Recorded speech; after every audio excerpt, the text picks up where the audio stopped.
Start. No, we'll look at it after a while. But did you do the Logit, Sheikh?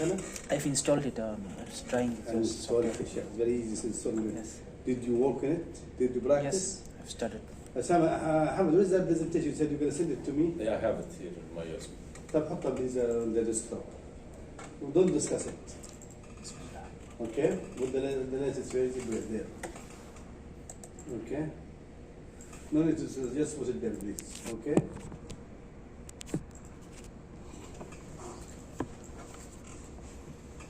Okay? Because already you have the presentation. It's not about the presentation, it's understanding how to do it. Okay?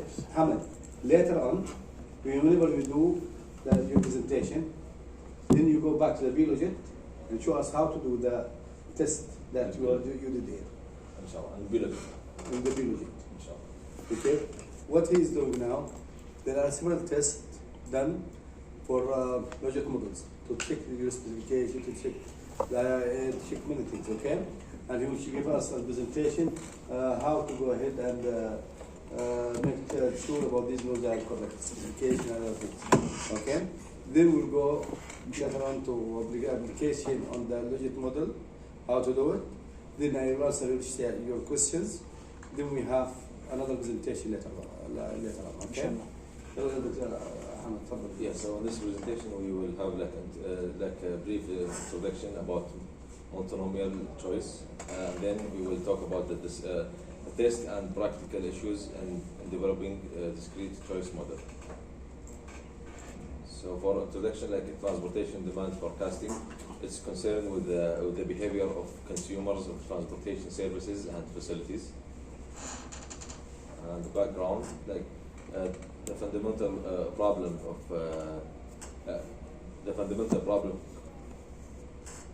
confronted by a discrete choice analysis is the modeling of choice, like a set of mutually exclusive and collectively executive like alternatives. So the decrease.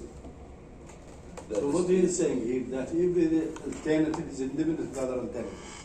For example, as we said, why you are doing nested model?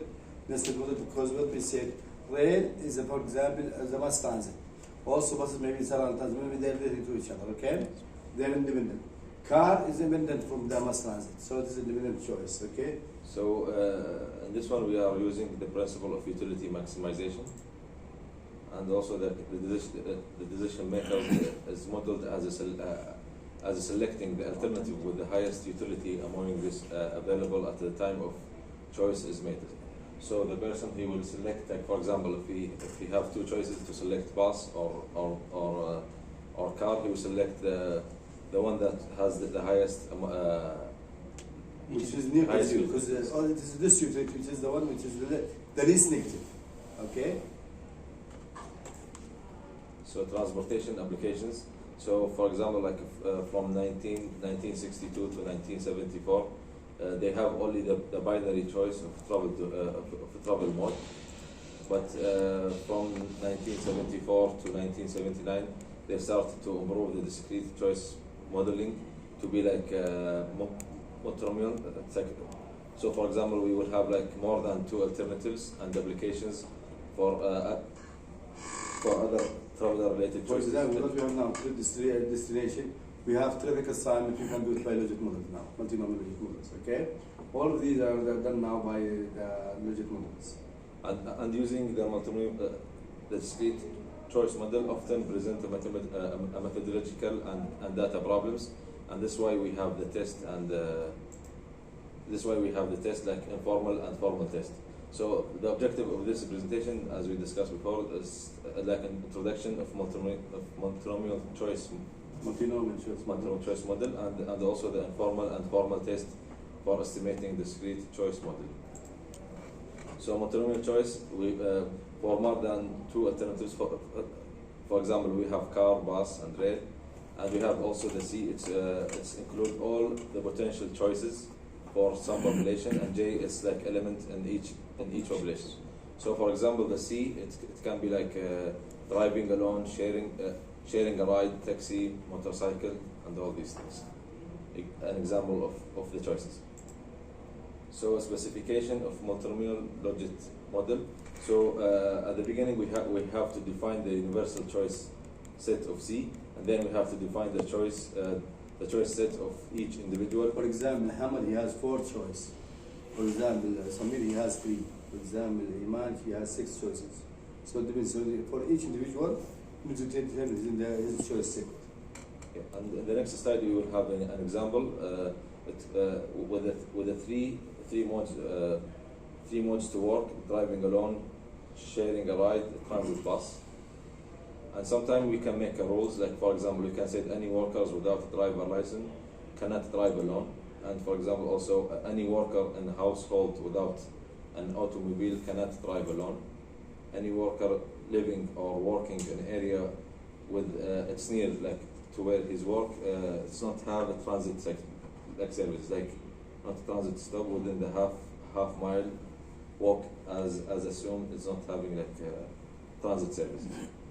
So we can make any rules that we want for our model, and we can have more than 2 alternatives. And here, as you can see, it's like example of multinomial choice model. Like so, this is the variable. Come back, please. Come back. It's from beta 1 to beta 14. Each variables is like representing. So beta 1 and beta 2, these are alternative specific constants. You can see this J minus 1. Beta 1 and beta 2, they are alternative specific constants. Okay? It's J minus 1. How to do that Logit model? We put a 0. If we don't put a 0, he will not give me beta 1, beta 2. Clear? Now, what do we have? Beta 3, it is what? It is generic or specific? So round trip What is auto in vehicle time. Is it generic or specific? Generic. Generic. Generic. How to do a generic in biology? We just iteration. Okay, we say generic, for example, with these variables.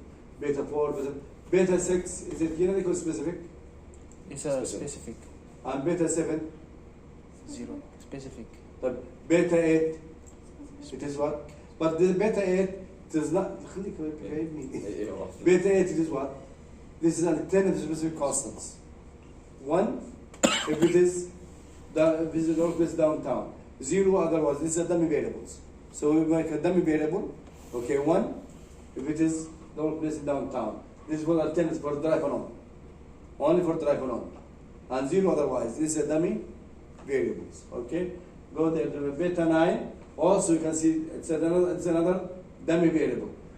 Share the workplace is downtown, 0 otherwise. You can see it's only we make it into 2. Alternative we cannot make it into 3. Because it should be J minus 1. J minus 1. Right. Disposable income, you can see also J minus 1. The income. Okay? Because if I put his income, the 3 variables, he just nothing will be there. Because there's no difference. Then we have beta 11, okay, it's a dummy variable. Beta 12, it's a dummy variable. Beta 13 is a dummy variable. Sorry, the generic variables. And beta 14 is the generic variables. Okay? Is it clear until now?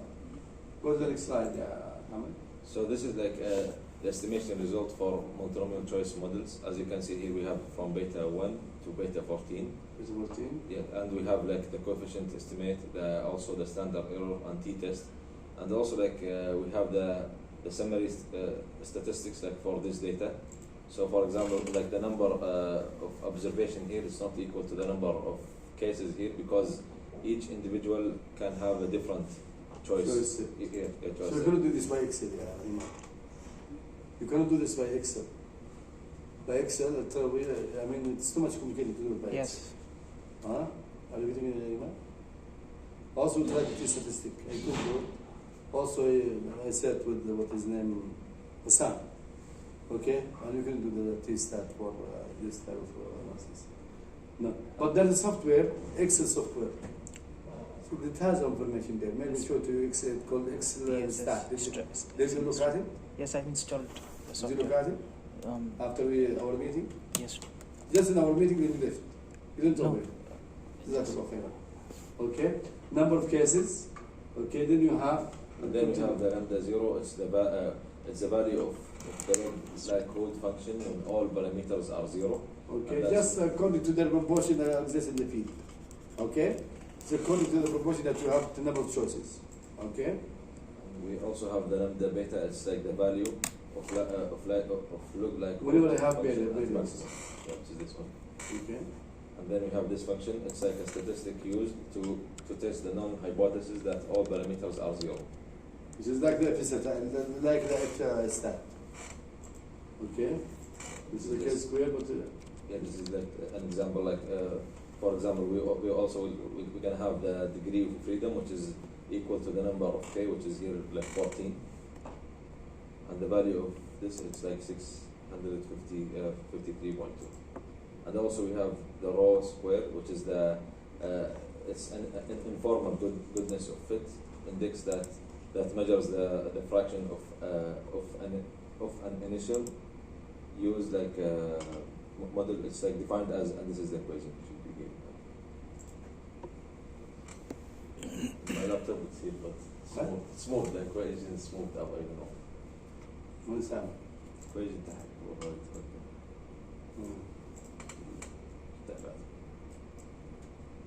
Okay.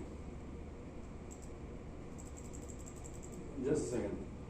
This one, this is rho square and rho square bar.